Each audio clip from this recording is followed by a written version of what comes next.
Creating tension in the organization is essential to getting the organization to move in any direction. Organizations, Isaac Newton had a couple of laws that a body at rest tends to stay at rest, and a body in motion tends to stay in motion.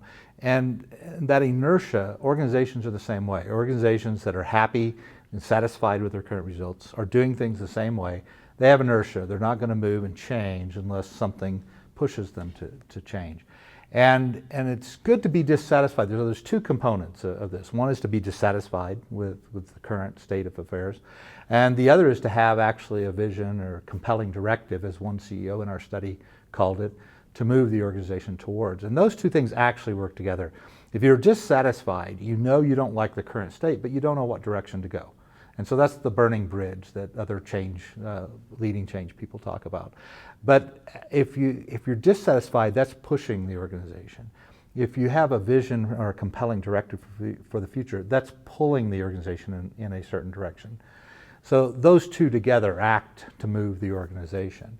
And the practical way that was done by the CEOs in our study was they created a compelling, rich vision to pull the organization, which defined the desired reality. And then they had a very comprehensive scorecard and assessment system to measure the current reality. And the difference between the desired reality and the current reality created the tension for the organization to move forward. And the key during the journey was to continually raise the bar, because as soon as the organization started improving and moving, the tension became less. So you always had to keep moving the compelling vision out and keep raising the bar, setting a new goal as the journey went on.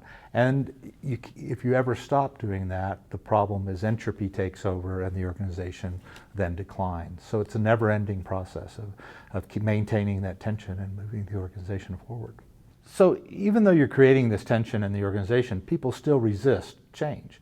And one CEO in our study, after he'd done all the coaching and all the convincing and involving them in the solution, if they still were resisting change, he would simply ask them, let's try this for a year. If it doesn't work, we'll go back to what's not working now.